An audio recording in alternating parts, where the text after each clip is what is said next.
Hello दोस्तों, स्वागत है आप सभी का आपके अपने चैनल एचपी सक्सेस क्लासेस में। दोस्तों, आज 14 अक्टूबर का करंट अफेयर अपन पढ़ने जा रहे हैं। तो सभी लोगों से रिक्वेस्ट है, सभी लोग वीडियो को लाइक करना।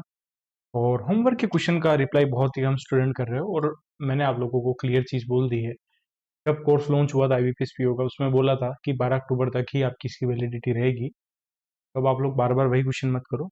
नेक्स्ट कोर्स दिवाली के दिन लॉन्च होगा एसबीआई क्लर्क और आईबीपीएस क्लर्क के लिए, जिसकी वैलिडिटी रहेगी आईबीपीएस क्लर्क मेंस का जब एग्जाम होगा तब तक। क्लियर है? तो स्टार्ट करते हैं सेशन को। तो सभी लोगों से रिक्वेस्ट है, ज्यादा से ज्यादा होमवर्क के क्वेश्चन में पार्टिसिपेट करो, वीडियो को लाइक करो। ठीक है, तो स्टार्ट करते हैं। और एप्लीकेशन जिन्होंने डाउनलोड नहीं की, वो एप्लीकेशन डाउनलोड कर लो। 13 अक्टूबर की क्विज में आज अभी अपलोड कर दूंगा एप्लीकेशन के ऊपर, और पीडीएफ भी मैं अपलोड कर दूंगा। तो स्टार्ट करते हैं सेशन को।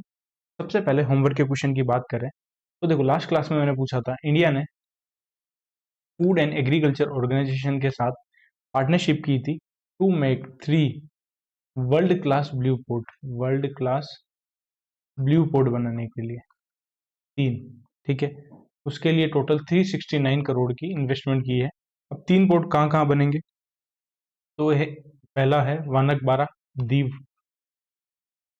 एंड दूसरा है कराईकल, पुडुचेरी के अंदर कराईकल पोर्ट जो पुडुचेरी में है, एंड थर्ड है जखौ पोर्ट जो गुजरात के अंदर है। एंड एफएओ का हेडक्वार्टर कहाँ है? रोम के अंदर है, रोम इटली, जहाँ पे अभी फोर्थ कोस्ट गार्ड की ग्लोबल समिट हुआ है। एंड अब आज का क्वेश्चन है, who has been honoured with the living bridge award for the India UK free trade agreement के लिए लिविंग ब्रिज अवार्ड किसको मिला? ये आपका होमवर्क का क्वेश्चन है। मैं एक्सपेक्ट कर रहा हूँ कि मैक्सिमम लोग, सभी लोग रिप्लाई करेंगे, क्योंकि देखो एसबीआई पीओ मेंस का भी जब एग्जाम था, जब मैं होमवर्क के क्वेश्चन जो पूछ रहा था उसी में से डायरेक्ट क्वेश्चन एग्जाम में आ गए। तो होमवर्क के क्वेश्चन का आप रिप्लाई करो, उससे आपको चीजें याद भी रहेगी। तो स्टार्ट करते हैं सबसे पहले क्वेश्चन के ऊपर। कौन सी कंट्री ने इनोग्रेट किया है वर्ल्ड का पहला सोलर थर्मल पावर स्टेशन? तो वर्ल्ड का पहला सोलर थर्मल पावर स्टेशन ये चाइना बनाने जा रहा है। चाइना ने इनोग्रेशन किया है इसका। कहाँ पे किया है? गोबी डेजर्ट के अंदर, जो गांसू प्रोविंस के अंदर है। ओके, क्लियर है। देन अभी चाइना न्यूज में था, क्योंकि चाइना ने क्या किया है, एक वीजा लॉन्च किया है, के वीजा इंट्रोड्यूस किया है। क्यों किया है? To attract foreign youth and professional in STEM field,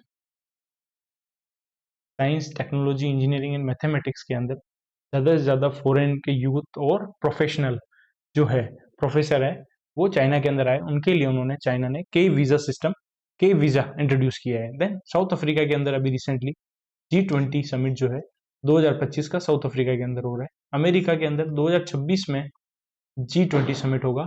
and America ने अभी बोला है कि ये अमेरिका यूनेस्को से विड्रॉ कर लेगा। कब करेगा? दिसंबर 2026 तक अमेरिका यूनेस्को से विड्रॉ कर लेगा। ओके, नेक्स्ट क्वेश्चन नंबर 2 के ऊपर चलते हैं। Plutonium management and disposition agreement is a pact that was signed in 2000 between the US and which country? तो यूएस और रशिया के बीच में PMDA एग्रीमेंट हुआ था, plutonium management and disposition agreement. अब रशिया ने बोला है कि रशिया इससे विड्रॉ करने वाला है। ये 2011 में फोर्स में आया था, 2000 में साइन हुआ था, to reduce weapons grade plutonium form from dismantled cold war nuclear warheads. जो भी कोल्ड वॉर न्यूक्लियर वॉरहेड्स है, उनसे जो भी प्लूटोनियम डिसमेंटल हो रहा है, उसको आपको खत्म करना है। ये साइन हुआ था, ठीक है। डिस्पोज करना है 34 टन ऑफ प्लूटोनियम, ठीक है। और ये कौन कौन सी कंट्री के बीच में हुआ है? यूएसए और रशिया के बीच में।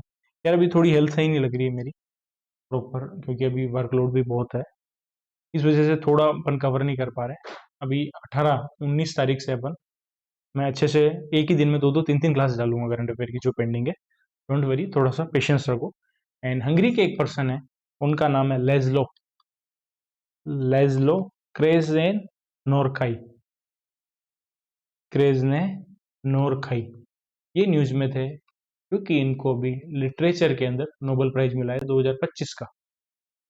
नोबेल प्राइज मिला है 2025 का। ये कौन सी कंट्री से बिलोंग करते हैं? हंगरी से बिलोंग करते हैं। इनको 11 मिलियन स्वीडिश क्रोन मिला है। एंड इनको 2015 का मैन इंटरनेशनल बुकर प्राइज भी मिला है। मैन इंटरनेशनल बुकर प्राइज भी मिला है। ओके, नेक्स्ट चले अपन क्वेश्चन नंबर 3 के ऊपर। International Union for Conservation of Nature IUCN classified the घड़ियाल as in the first ever green status assessment. तो अभी घड़ियाल का पहली बार ग्रीन स्टेटस असेसमेंट किया गया है। तो IUCN के अकॉर्डिंग घड़ियाल को अभी कौन सा स्टेटस मिला है? घड़ियाल को अभी दिया है क्रिटिकली डिप्लेटेड, कि ये जल्दी ही गायब होने वाले हैं। एंड IUCN का हेडक्वार्टर ग्लेन स्विट्जरलैंड में है। ग्लेन स्विट्जरलैंड के अंदर ही WWF का हेडक्वार्टर भी है। ओके, एंड इनका जो सर्वाइवल है वो डिपेंड करेगा on restoring undammed river stretches across South Asia, specially India, and supporting wild breeding. And Chambal river जो यूपी MP राजस्थान के एरिया में फैली हुई है, वहाँ पे इनके सर्वाइवल के चांसेस ज़्यादा है, या वहाँ पे बहुत सारे हैं अभी भी जो घड़ियाल है वो। ओके, क्लियर है। अब बात करें रिसेंटली इंडिया का पहला वल्चर कंजर्वेशन पोर्टल कहाँ इनोग्रेट किया है अभी? वल्चर कंजर्वेशन पोर्टल तो ये गुवाहाटी के अंदर किया है, गुवाहाटी आसाम में किया है। किसने किया है? तो वो किया है लासा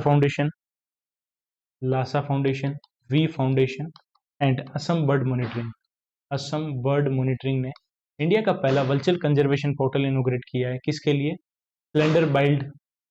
स्प्लेंडर बाइल्ड वल्चर के लिए किया है। ओके, एंड अभी इंडियन एयरफोर्स डे मनाया गया 8 अक्टूबर को। कौन सी एनिवर्सरी थी इस बार? इस बार 93rd एनिवर्सरी थी इंडियन एयरफोर्स की, जिसका सेलिब्रेशन कहाँ हुआ है? हिंडोन एयरबेस गाजियाबाद के अंदर हुआ है। हिंडोन एयरबेस गाजियाबाद में हुआ है। ओके, जिसकी थीम थी ऑपरेशन सिंदूर। ओके, नेक्स्ट चले क्वेश्चन नंबर 4 के ऊपर। तो यहाँ पे यार ये रह गया, कोई नहीं।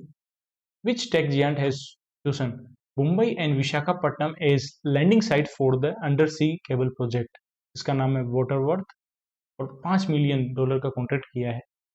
तो मेटा ने किया है ये। मेटा ने मुंबई और विशाखापट्टनम को लैंडिंग साइट चुना है और अंडर सी केबल जिस प्रोजेक्ट के लिए, जिस प्रोजेक्ट का नाम है वाटरवर्थ, और $5 मिलियन का कॉन्ट्रैक्ट किया है। जो भी अराउंड ग्लोबल डेटा है 90% and 80% of world trade are carried through undersea cable. जो भी ऑप्टिकल फाइबर केबल होती है उनके थ्रू डेटा ट्रांसमिट हो रहा है वर्ल्ड का इतना। तो अभी गूगल ने रिसेंटली सिफी के साथ पार्टनरशिप की है, ये इंडियन कंपनी है, for its $400 million blue Raman cable, highlighting rising global investment in India's digital infrastructure and its strategic role in global data connectivity. Waterworth expected to be world's longest subsea cable। तो जो वाटरवर्थ है ये world की longest सबसी वो cable system होने वाला है, जो लिंक करेगा America, India, Brazil, south Africa को, और जो 2030 में कंप्लीट हो जाएगी। वेरी वेरी इंपॉर्टेंट कि जो वाटरवर्थ केबल है जो किस किस कंट्री को कनेक्ट करेगी? India, US, Brazil, south Africa, 2030 से कंप्लीट हो जाएगी। एंड गूगल ने सिफी के साथ $400 मिलियन की पार्टनरशिप की है ब्लू रमन केबल के लिए। ओके, एंड अभी recently 27th CEAT cricket life time achievement award दिए गए, सीएट क्रिकेट अवार्ड दिए गए। उसमें स्पेशल मोमेंटो अवार्ड किसको दिया है? स्पेशल मोमेंटो दिया है अपने शाना भाई रोहित शर्मा को दिया है।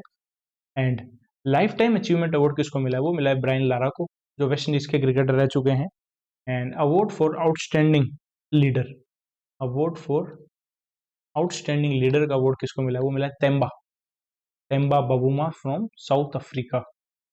और बेस्ट इंटरनेशनल क्रिकेटर का अवार्ड किसको मिला? जो रूट को। कहाँ पे? विराट कोहली। सभी अवार्ड में विराट कोहली होते थे, बट क्या करें, अभी विराट कोहली किसी में भी नहीं है इनमें। ओके, नेक्स्ट चले क्वेश्चन नंबर 5 के ऊपर। ग्लोबल फिनटेक फेस्टिवल हुआ है मुंबई के अंदर, उसकी थीम क्या है इस बार की? तो इस बार की थीम है option number C, empowering finance for a better world powered by AI। तो बस आप इतना याद रखो, एम्पावरिंग फाइनेंस को एम्पावर करना, फॉर ए बेटर वर्ल्ड बनाने के लिए फाइनेंस को एम्पावर करना। ये ग्लोबल फिनटेक फेस्ट की थीम है जो मुंबई के अंदर हुआ है। वहाँ पे इंडिया का जो डिजिटल स्टेक है, प्राइम मिनिस्टर मोदी जी ने उसको हाईलाइट किया है। एंड AI के रोल पे भी मेन फोकस किया है, AI का क्या क्या रोल होने वाला है उसके ऊपर बातें की है। देन फाइनेंशियल इंक्लूजन के लिए लॉन्च किया है, नेक्स्ट फाइनेंशियल इंक्लूजन के लिए नए इनिशिएटिव लॉन्च किए हैं, ताकि जो फाइनेंशियल इंक्लूजन है उसको रूरल एरिया में और अच्छे से एक्सपेंड किया जा सके। एंड टारगेट है कि नेक्स्ट 300 मिलियन UPI यूजर करने का। एंड विजन एनविल किया इट्स पेमेंट पास की सोल्यूशन, वीजा ने पेमेंट पास की सोल्यूशन लॉन्च किया है रेजर पे, फोन पे, यूपीयू के साथ मिलके। एंड एनपीसीआई ने अनाउंस किया है to curb online fraud by phasing out UPI collect request for peer to peer payments from 1 October 2025। ये मैंने पढ़ाया था आप लोगों को। यूपीआई कलेक्ट रिक्वेस्ट पे पीयर टू पीयर जो पेमेंट हो रहे हैं एनपीसीआई ने उसको कर्ब कर दिया है ताकि फ्रॉड से बचा जा सके 1 अक्टूबर 2025 से। एंड ईज बस ने लॉन्च किया इंटर ऑपरेबल बैंकिंग कनेक्ट जिसका नाम है IBMB। एंड आरबीआई ने इंप्लीमेंट किया structured regulatory framework including initiative like Prabha portal for streamline application and A fintech repository for knowledge sharing. Prabha portal के ऊपर अगर कोई भी आपको ऑथराइजेशन करना है, ठीक है, तो प्रभा पोर्टल के थ्रू लेंगे। ठीक है, अप्लाई करना है प्रभा पोर्टल के थ्रू करेंगे। आरबीआई के अभी पूछा था और ये काफी टाइम पहले लॉन्च किया। अगर आप साल भर से जीए पढ़ रहे हो तो आपको देखते ही आ जाएगा प्रभा पोर्टल का आंसर आरबीआई। ठीक है, क्योंकि अभी रिसेंट लास्ट ईयर भी किसी एग्जाम में पूछा गया था, इसकी फुल फॉर्म पूछी गई थी। Okay. And India fintech funding जो है इंडिया की वो 7% से डाउन हुई है फर्स्ट 9 मंथ जो है 2025 के उसमें। ओके। इसमें इंपॉर्टेंट चीज़ें ज़्यादा नहीं है, बस आपको याद रखना है कहाँ पे हुआ है, और जो इंपॉर्टेंट चीज़ें हैं वो अलग से अपन पढ़ेंगे। और अभी रिसेंटली अभी अनाउंस हुआ है एट्थ इंटरनेशनल सोलर अलायंस की जो मीटिंग है वो न्यू दिल्ली में होगी। और इंटरनेशनल सोलर अलायंस को COP21 में 2015 में इंडिया और फ्रांस ने मिलकर लॉन्च किया था। और अभी उड़ीसा का एक डीप टेक स्टार्टअप है क्रोएशिया टेक्नोलॉजी, उसने इंडियन नेवी के साथ 66 करोड़ रुपए का कॉन्ट्रैक्ट किया है, 7.5 मिलियन कॉन्ट्रैक्ट किया है इंडियन नेवी के साथ for supply under water remotely operated vehicle के लिए। ओके। नेक्स्ट चलें अपन क्वेश्चन नंबर 6 के ऊपर। उससे पहले सभी लोग वीडियो को लाइक कर दो यार। Question number 6, who became the first Indian to win Mrs. Universe 2025 title at the grand finale in Manila, Philippines। तो फिलीपींस के अंदर मिसेस यूनिवर्स 2025 का टाइटल पहली इंडियन कौन है जिन्होंने जीता है, तो वो है शेरी सिंह। ओके। और एक इम्पोर्टेंट अवार्ड मुझे याद आ रहा था, एक सेकंड में उसी से आपको क्वेश्चन पूछने वाला था होमवर्क के लिए। ओके, कोई नहीं, नेक्स्ट क्लास में पूछ लेंगे अपन। तो फर्स्ट इंडियन कौन है जिन्होंने मिसेस यूनिवर्स का टाइटल जीता है मनीला फिलीपींस के अंदर, वो जीता है शेरी सिंह ने। ओके। अभी recently ministry of youth affairs ने अनाउंस किए माई भारत एनएसएस अवार्ड। माई भारत एनएसएस अवार्ड अनाउंस किए 22-23 के लिए। किसने किया? Ministry of youth affairs and sports ने अनाउंस किए हैं। ओके। इसमें टोटल 50 लोगों को अवार्ड मिला है, उसमें से 30 वॉलेंटियर को मिला है, 10 यूनिट को मिला है एंड 10 प्रोग्राम ऑफिसर को मिला है। प्रोग्राम ऑफिसर को मिला है। 30 जो वॉलेंटियर है उनको 1 लाख रुपए का कैश प्राइज मिलेगा प्लस सिल्वर मेडल मिलेगा। 10 जो यूनिट है एनएसएस की उनको 2 लाख रुपए कैश प्राइज मिलेगा। एंड जो 10 प्रोग्राम ऑफिसर है उनको 1.5 लाख मिलेगा। ये इंपॉर्टेंट है। इन एनएसएस अवार्ड के लिए अगर एज क्राइटेरिया की बात करें तो मैक्सिमम एज 25 साल होनी चाहिए, उससे ज़्यादा नहीं होनी चाहिए। अगर आप 80 से बिलोंग करते हैं तो 28 ईयर एज होनी चाहिए। एंड आपकी इस अवार्ड के लिए आपकी सर्विस जो है 240 आवर होनी चाहिए ओवर 2 ईयर। लास्ट 2 साल में से 240 घंटे आपकी सर्विस होनी चाहिए। ओके। एंड इस बार डोंट वरी, जो एसबीआई क्लर्क आईबीपीएस क्लर्क के लिए जो कोर्स होगा वो मैं ट्राई करूंगा 5 से 6 दिन पहले एटलीस्ट आप लोगों को फिनिश करके दे दूं कि बस अब रिवाइज करते रहो। ओके। नेक्स्ट चले क्वेश्चन नंबर 7 के ऊपर। Which country launched its first ever national child safeguarding policy to insured child safety. तो चाइल्ड सेफ्टी के लिए पहली कंट्री कौन सी कंट्री है जिसने पहला national child safeguarding policy launch की है? तो वो है फिजी। फिजी ने लॉन्च की है first national child safeguarding policy. Okay. Then Indian army ने भी रिसेंटली अनाउंस किया है कि वो प्रोक्यूरमेंट कर रही है किसका? Of indigenously developed counter unmanned aerial system. Unmanned aerial system CUAS, इसका प्रोक्यूरमेंट करने वाला है, जिसको क्या बोलते हैं? सक्षम। इसको सक्षम भी बोलते हैं इस सिस्टम को। सक्षम की फुल फॉर्म है situational awareness for kinetic soft and hard kill asset management. ये सक्षम की फुल फॉर्म है। इसको डेवलप किसने किया? इसको डेवलप किया है भारत इलेक्ट्रॉनिक्स लिमिटेड ने। ओके। नेक्स्ट चले क्वेश्चन नंबर 8 के ऊपर। India and UK are targeting to double the year bilateral trade to approximately what amount by 2030। India और यूके का टारगेट है कि बायलैटरल ट्रेड है जो इंडिया और यूके के बीच में, वो 2030 तक $112 बिलियन तक पहुंच जाए। ओके, ये टारगेट है। और अभी जुलाई 2025 में जो comprehensive economic and trade agreement sign हुआ था, वो बूस्ट करेगा ट्रेड और इन्वेस्टमेंट को बिटवीन इंडिया एंड यूके। जो न्यू ट्रेड अग्रीमेंट जो हुआ है वो बहुत ही अच्छी अपॉर्चुनिटी है इंडियन एक्सपोर्ट्स के लिए, टेक्सटाइल, फुटवेयर, लीदर, इन सभी सेक्टर में। ओके, अब $50 बिलियन आया है, तो एपेडा ने एक इनिशिएटिव लॉन्च किया था, भारतीय इनिशिएटिव लॉन्च किया था, भारतीय इनिशिएटिव लॉन्च किया था। इसका टारगेट था कि $50 billion agri food export achieve करना है, एग्री फूड एक्सपोर्ट अचीव करना है for scheduled products by 2030। Okay, and India का टारगेट है कि इंडिया को बायो इकोनॉमी अचीव करनी है 2030 तक। कितनी? $300 बिलियन बायो इकोनॉमी अचीव करने का इंडिया का टारगेट है बाय 2030। क्वेश्चन नंबर 9 के ऊपर चलते हैं। Textile ministry has announced significant revision in the PLI scheme for man made fibre apparel and fabrics and products of technical textile. तो technical textile, man made fibre के लिए PLI scheme जो है ministry of textile ने अभी उसमें कुछ changes किए हैं 1 अगस्त 2025 से।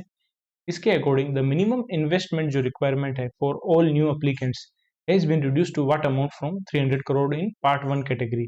इसमें 2 कैटेगरी है जो PLI स्कीम है, man made fibre apparel and fabrics के लिए and product of technical textile, इनके लिए PLI स्कीम है जो 1 अगस्त 2025 से इफेक्टिव होगी। उसमें 2 कैटेगरी है, part 1 and part 2। Part 1 category के अंदर जो मिनिमम इन्वेस्टमेंट की रिक्वायरमेंट होगी, जो भी न्यू एप्लीकेंट है उनको होगी 150 करोड़ रुपए की मिनिमम रिक्वायरमेंट होगी इन्वेस्टमेंट की, जो पहले 300 करोड़ थी। और कैटेगरी 2 में, पार्ट 2 की जो कैटेगरी है उसमें मिनिमम इन्वेस्टमेंट की रिक्वायरमेंट होगी 50 करोड़, पहले 100 करोड़ थी। ओके, एंड 8 नए HSN कोड भी रिलीज किए, numerical classification of product for taxation and foreign trade purposes for man made fibre apparel and 9 new HSN code किए हैं मैन मेड फाइबर फैब्रिक्स, ये भी ऐड किए हैं। और जो भी एप्लीकेंट है उनको मिनिमम उनका जो इंक्रीमेंटल टर्नओवर है प्रीवियस ईयर से कितना होना चाहिए, अब मिनिमम 10% तो होना ही चाहिए, लास्ट ईयर से 10% तो इंक्रीमेंटल टर्नओवर प्लस होना चाहिए जो भी एप्लीकेंट है उनका। पहले ये लिमिट थी 25% होना चाहिए था, अब उसको घटा के 10% कर दिया है। एंड PLI स्कीम जो है टेक्सटाइल के लिए वो 24 सितंबर 2021 को लॉन्च किया था।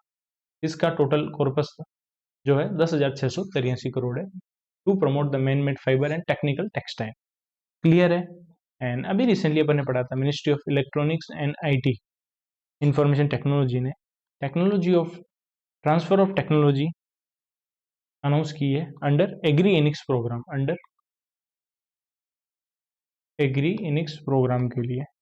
इसकी नोडल एजेंसी कौन है? सीडेक कोलकाता, ये इसकी नोडल एजेंसी है, सीडेक कोलकाता। एंड MEITY ने इसी के अंदर बोला है कि जो 4 नए इनिशिएटिव लॉन्च किए हैं एग्री इनिक्स प्रोग्राम के अंदर, उसमें से एक है rice sense, RIGE, rice sense, ग्रेनेक्स,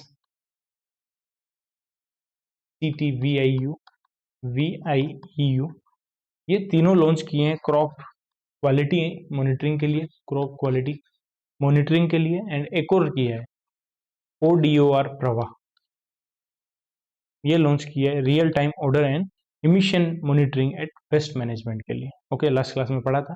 next चलते हैं बैंकिंग गवर्नेंस के ऊपर। आज की क्लास में बैंकिंग गवर्नेंस के बहुत सारे क्वेश्चन है। सबसे पहले बात करें, HDFC बैंक ने किसके साथ पार्टनरशिप करके लॉन्च किया है my business QR initiative to provide small merchant with a digital store front and QR based commerce identity. तो my business QR HDFC Bank ने किसके साथ पार्टनरशिप की है? वो की है व्यापारी फाई के साथ। व्यापारी फाई के साथ पार्टनरशिप करके HDFC बैंक ने माई बिजनेस QR कोड लॉन्च किया है। एंड इक्विटिस स्मॉल फाइनेंस बैंक ने क्या किया था? एक बैंक इंश्योरेंस एग्रीमेंट किया कौन सी कंपनी के साथ? वो किया प्रोमेरिका लाइफ इंश्योरेंस के साथ, प्रोमेरिका लाइफ इंश्योरेंस के साथ बैंक इंश्योरेंस एग्रीमेंट किया across 18 Indian state. Okay, next चले क्वेश्चन नंबर 2 के ऊपर। Very very important, star mark कर लेना। The government is rolling out fingerprint and facial approval of UPI transaction to simplify digital payment and strengthen verification. तो इस type के जो भी ट्रांजेक्शन होंगे, जो फिंगरप्रिंट से होंगे या फेशियल अप्रूवल से होंगे, राइट फेस देख के ही आपका ट्रांजेक्शन हो जाएगा यूपीआई का, तो उसकी लिमिट कितनी रखी है? 5,000 रुपये।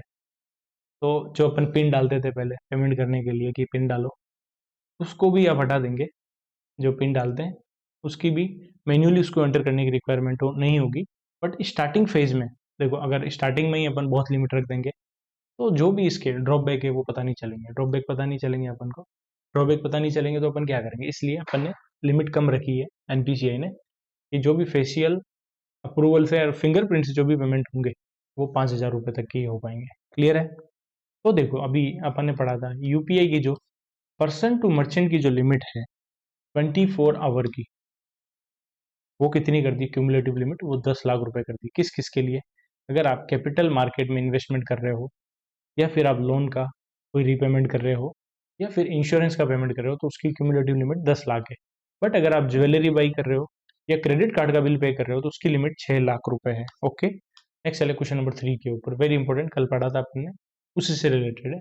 आरबीआई ने अभी रिसेंटली जो आरबीआई के सेक्शन 35A है बैंकिंग रेगुलेशन एक्ट का, उसके अंदर आरबीआई ने एक नोटिफिकेशन जारी किया है to bring the state cooperative bank and central cooperative bank under the ambit of RBI integrated ombudsman scheme 2020-21, जो 1 नवंबर 2025 से लागू होगी scheme. What is the minimum deposit size required for non schedule urban cooperative bank to be included under this scheme? तो देखो, कल अपन ने पढ़ा था इंटरनल ओम्बड्समैन स्कीम से लेके नए चेंजेस आए, आरबीआई ने ड्राफ्ट सर्कुलर रिलीज किया है और उसमें ये बोला था कि जो state cooperative bank and central cooperative bank है उनको भी, वो भी अब आरबीआई इंटरनल ओम्बड्समैन स्कीम के अंडर आएंगे 1 नवंबर 2025 से आएंगे। बट उसके लिए ये अब क्वेश्चन ये पूछा है कि मिनिमम डिपॉजिट साइज कितनी होनी चाहिए तभी वो इसी स्कीम के अंडर आएंगे। तो मिनिमम डिपॉजिट साइज 50 करोड़ होनी चाहिए। वही urban cooperative, state cooperative bank and central cooperative bank integrated integrated ombudsman scheme के अंदर आएंगे। अब जो इंटीग्रेटेड ओम्बड्समैन स्कीम है उसके अंदर जो मैक्सिमम कंपनसेशन है वो कितना है? 30 लाख रुपए कर दिया है, पहले 20 लाख रुपए था। एंड हरासमेंट के केस में कितना कंपनसेशन ले सकता है? 3 लाख रुपए ले सकता है, पहले 1 लाख रुपए था। और ये एग्जाम में क्वेश्चन आएगा, 100% लिख के ले लो। कोई भी एग्जाम होगा आगे आने वाले तो उसमें ये क्वेश्चन आने वाले हैं, डेफिनेटली स्टार मार्क कर लेना। एंड जो भी अर्बन कोऑपरेटिव बैंक है जो स्टेट के अंदर रजिस्टर्ड है, सेंट्रल के अंदर रजिस्टर्ड है, उन सभी पे ये लागू होगा। ठीक है। And urban cooperative bank 4 tier के होते हैं। टीयर 1 में आते हैं जिनका डिपॉजिट 100 करोड़ तक है। टीयर 2 में आएंगे जिनका 100 करोड़ से 1000 करोड़ तक है। टीयर 3 में आएंगे 1000 से 10,000 करोड़ तक। और 10,000 करोड़ से ऊपर के जो भी, जिनके पास 10,000 करोड़ से ज्यादा डिपॉजिट है, वो टीयर 4 के अर्बन कोऑपरेटिव बैंक होंगे। क्लियर है? नेक्स्ट चले क्वेश्चन नंबर 4 के ऊपर। SEBI redesign the block deal system of stock exchange increasing the minimum value of trade to 25 crore. तो पहले की लिमिट कितनी थी? पहले की लिमिट 10 करोड़ थी। तो मिनिमम जो लिमिट थी वैल्यू ऑफ ट्रेड की जो भी ब्लॉक डील के अंदर, तो वो लिमिट अब 25 करोड़ कर दी है, पहले 10 करोड़ थी। तो the minimum ticket size for transaction was raised from 10 crore to 25 crore, aligning the framework with regulators aim of promoting integrity in market and minimizing potential misuse। Sorry. तो जो भी मिनिमम जो टिकट साइज है ट्रांजेक्शन की वो पहले 10 करोड़ थी, वो बढ़ा के 25 करोड़ कर दी। एंड सेबी ने ही जो भी कस्टोडियन है उसके लिए मिनिमम नेटवर्थ जो है पहले 50 करोड़ थी, वो बढ़ा के अभी 75 करोड़ कर दी है। ओके, क्लियर है?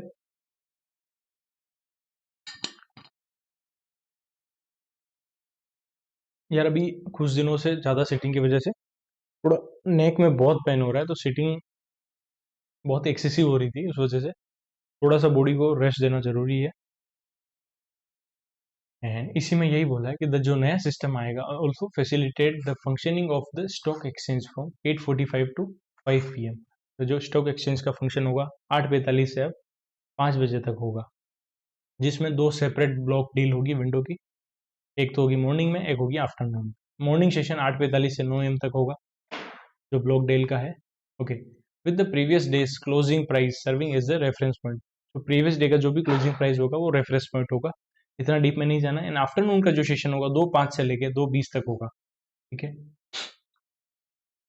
The exchange will publish the relevant volume weight average price जो होगी वो 2 से लेके 2.5 तक जो होगी होगी, ये बहुत डीप हो जाएगा शेयर मार्केट को लेके। बस काम काम की चीज़ें अपन पढ़ते हैं तो वो सही रहेगी। इन सेबी ने डायरेक्ट किया है दैट जो भी ब्लॉक डील है उसमें must remain with in +-3% of the reference price during trading for each day. तो जो भी ब्लॉक डील होगी उसमें रेफरेंस प्राइस क्या होगी, +-3% होगी ईच डे की ट्रेडिंग की। ओके, और जो मिनिमम टिकट साइज की जो है ट्रांजेक्शन की, वो पहले 10 करोड़ थी, वो बढ़ा के 25 करोड़ कर दी। क्वेश्चन नंबर 5 पे चलते हैं। Foreign currency settlement system launch by finance minister Nirmala Sitharaman on the opening day of the global fintech festival in Mumbai. Currently support only $, transaction which bank is the settlement partner for this. तो अभी क्या किया है, foreign currency settlement system launch किया है gift city के अंदर। Global fintech festival जब हुआ था उसके पहले ही दिन पे निर्मला सीतारमण जी ने foreign currency settlement system launch किया था जो ओनली सपोर्ट करेगा $, ट्रांजेक्शन को। तो इसके लिए सेटलमेंट पार्टनर कौन सा है, वो option number D, Standard Chartered Bank. जो foreign currency settlement system launch किया था गिफ्ट सिटी में अंदर लॉन्च किया था to support multiple global currencies like euro, British pound, इन सभी को सपोर्ट करेगा। बट करंटली किसको सपोर्ट कर रहा है, ओनली $, ट्रांजेक्शन को। ओके, एंड वर्ल्ड बैंक ने अभी इंडिया की जो जीडीपी है फाइनेंशियल 26 के लिए कितनी फोरकास्ट की है, 6.5%। पहले 6.3 करी थी, एंड नेक्स्ट फाइनेंशियल ईयर के लिए 6.3। एंड एनएसओ ने कितनी बताई है Q1 की फाइनेंशियल ईयर 26 की जीडीपी 7.8%। एंड नॉमिनल जीडीपी कितनी बताई है, नॉमिनल जीडीपी 8.8%। ओके, नेक्स्ट चले क्वेश्चन नंबर 6 के ऊपर। आरबीआई ने अभी इम्पोज की है 10,000 की विड्रॉल की लिमिट, कौन से बैंक के ऊपर, तो वो की है वागत अर्बन कोऑपरेटिव बैंक के ऊपर। आरबीआई ने लगा दिया है कि 10,000 से ज़्यादा कोई भी पैसा विड्रॉ नहीं कर सकता है। और ये कहाँ पे है, सोलन हिमाचल प्रदेश के अंदर है ये कोऑपरेटिव बैंक, उसके ऊपर लिमिट लगाई है। एंड जो भी डिपॉजिटर है उनको डिपॉजिट जो डीआईसीजीसी के थ्रू इंश्योरेंस मिलेगा वो 5 लाख रुपए का मिलेगा, उसके लिए वो एलिजिबल है। ओके, और ये 6 महीने तक ये जो भी डायरेक्शन है आरबीआई ने जो लिमिट लगाई है, जो भी सेंक्शन लगाए वो 6 महीने तक रहेंगे। ओके, अभी आपने लोगों ने देखा होगा स्पेशल ऑप्स आई थी, उसमें भी बैंक का जो सीन आता है उसमें यही बताते हैं कि बैंक के ऊपर लिमिट लगा दी आरबीआई ने कि इससे ज़्यादा विड्रॉ नहीं कर सकते, क्योंकि नॉर्म्स फॉलो नहीं करेगा अर्बन कोऑपरेटिव बैंक तो आरबीआई पेनल्टी लगा देंगे, सेंक्शन लगा देता है।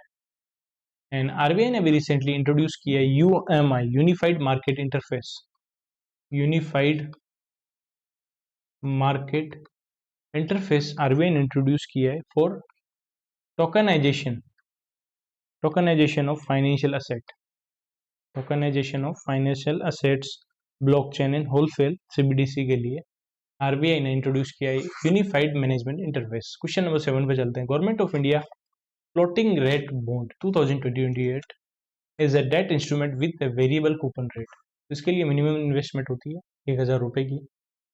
तो जो government of India floating rate bond है 2028 का, उसके लिए 4 अक्टूबर 2025 से 3 अप्रैल 2026 तक के लिए जो रेट ऑफ इंटरेस्ट है 6.22% है।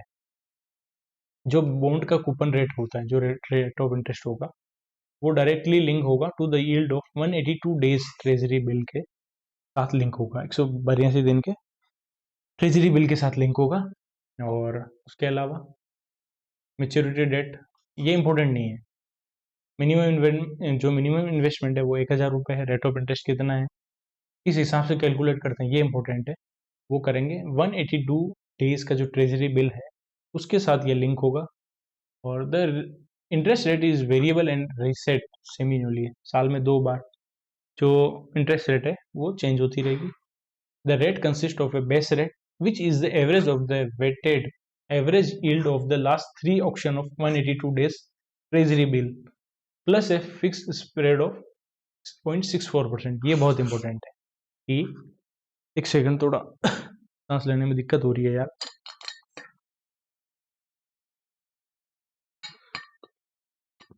ओके, अभी आरबीआई ने बोला है कि जो आरबीआई का गवर्नमेंट ऑफ इंडिया का जो फ्लोटिंग रेट बॉन्ड है, आरबीआई का अलग है वो मैं बताऊंगा अभी। गवर्नमेंट ऑफ इंडिया का जो फ्लोटिंग रेट बॉन्ड है उसके ऊपर कूपन रेट कैसे डिसाइड होती है, वो डिसाइड होती है, वेरिएबल होती है, हर 6 महीने में चेंज होती है, ठीक है। एंड उसमें ये बोला है कि जो रेट है वो किस हिसाब से डिसाइड होगी, बेस रेट होती है उसमें, प्लस एवरेज निकालना है, जो भी वेटेड एवरेज यील्ड है लास्ट 3 ऑक्शन का जो 182 डेज का ट्रेजरी बिल है उसका एवरेज निकालना है, प्लस उसमें स्प्रेड कितना ऐड होगा 0.64%। ये याद रखना है, बहुत ही इंपॉर्टेंट है। ओके, एंड ये गवर्नमेंट ऑफ इंडिया का था। आरबीआई का भी आता है, आरबीआई का floating rate bond, floating rate bond, उसमें रेट ऑफ इंटरेस्ट कितना है, वो भी 6 मंथ के लिए आता है। 31 दिसंबर 2025 तक रेट ऑफ इंटरेस्ट है 8.05। कैसे कैलकुलेट करते हैं, एनएससी का प्लस 0.35 बफर होता है उसमें, इसमें 0.64 है। ओके, इसमें भी लॉक इन पीरियड कितना है, इसमें लॉक इन पीरियड है 7 साल का, जो आरबीआई का फ्लोटिंग बॉन्ड है। और मिनिमम इन्वेस्टमेंट उसमें भी 1,000 रुपए एंड मैक्सिमम कोई लिमिट नहीं है। क्लियर हो गया। क्वेश्चन नंबर 8 पे चलते हैं। RBI launched its verified channel on which social media platform as a part of its, RBI कहता है पब्लिक अवेयरनेस इनिशिएटिव। तो आरबीआई ने व्हाट्सएप के ऊपर अपना चैनल लॉन्च किया है एंड आरबीआई का व्हाट्सएप नंबर है 4x904195। Okay, and HSBC India ने अभी अनाउंस किया है इंडिया के अंदर HSBC innovation banking platform, HSBC innovation banking platform announce किया है। और साथ ही उन्होंने कमिटमेंट की है कि नॉन डिल्यूटिव डेट फंडिंग करेंगे, डेट फाइनेंसिंग करेंगे इंडियन स्टार्टअप के लिए। कितने अमाउंट की, $1 बिलियन की। क्वेश्चन नंबर 9 पे चलते हैं। How often is the OBICUS survey conducted by RBI, very very important. RBI assistant में 2021 में आया था, ओबिक्यूस की फुल फॉर्म पूछ ली थी। ओबिक्यूस में आई का मतलब पूछ लिया था कि आई का मतलब क्या है, इन्वेंट्री है, इनोवेशन है, क्या है, वहाँ पे सब प्रॉब्लम में आ गए थे। तो ओबिक्यूस जो सर्वे है ये क्वार्टरली होता है। इसकी फुल फॉर्म है order book inventory and capacity utilization survey for the manufacturing sector. Manufacturing sector के लिए होता है ये OBICUS survey, RBI quarterly conduct करवाता है। ठीक है, इसमें जितने भी ऑर्डर रिसीव हुए इन्वेंट्री के, वो सभी डेटा होता है।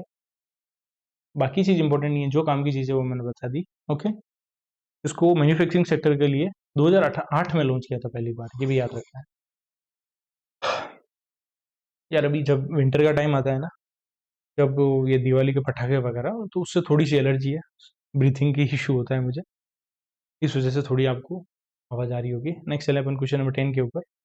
जो भी 6th ग्लोबल फिनटेक फेस्टिवल हुआ है मुंबई के अंदर, उसके अंदर कौन कौन से प्रोग्राम लॉन्च किए हैं। तो आरबीआई ने इंट्रोड्यूस किया UPI help, an AI based support system है, powered by small language model, developed by NPCI. ये लॉन्च किया, सही है। दूसरा, बैंकिंग कनेक्ट इनिशिएटिव लॉन्च किया NPCI, Bharat Bill Pay Limited ने, जो एनपीसीआई की सब्सिडरी है, उसने the banking connect initiative launch किया है। इंट्रोड्यूस किया है interoperability to net banking, simplifying merchant onboarding and settlement process. सही है। फोन पे ने लॉन्च किया है स्मार्ट पीओडी, जिसके अंदर पॉइंट ऑफ सेल भी है एंड स्मार्ट स्पीकर भी है। Okay, the wish credit card भी लॉन्च किया है फोन पे ने, उत्कर्ष स्मॉल फाइनेंस बैंक के साथ मिलकर, जो ऑफर करेगा credit limit link to FD starting from 2000 rupee. बहुत ही अच्छा क्वेश्चन है। विश क्रेडिट कार्ड फोन पे के साथ मिलकर कौन से स्मॉल फाइनेंस बैंक ने लॉन्च किया है, तो उत्कर्ष स्मॉल फाइनेंस बैंक ने। ये अलग से एमसीक्यू भी बन सकता है, सारे पॉइंट ट्रू है। क्वेश्चन नंबर 11 के ऊपर चलते हैं। नए आरबीआई के ईडी कौन बन रहे हैं अभी 3 मार्च 2026 से, तो वो बनेंगे option number D, Sanjay Kumar Hansda. और ये किसको ओवरसी करेंगे, ये ओवरसी करेंगे department of economic and policy research को। ये आरबीआई के नए ईडी बने हैं। गिरीश चंद्र मुर्मू आरबीआई के नए न्यू डेप्यूटी गवर्नर बने हैं 9 अक्टूबर से। ये रिप्लेस करेंगे एम राजेश्वर राव को। उर्जित पटेल, ये इंडिया के एग्जीक्यूटिव डायरेक्टर बने आईएमएफ के अंदर 3 साल के लिए। अल सत्य श्रीनिवास, ये एडीबी के अंदर इंडिया के एग्जीक्यूटिव डायरेक्टर बने हैं। इन्होंने रिप्लेस किया विकास सील को।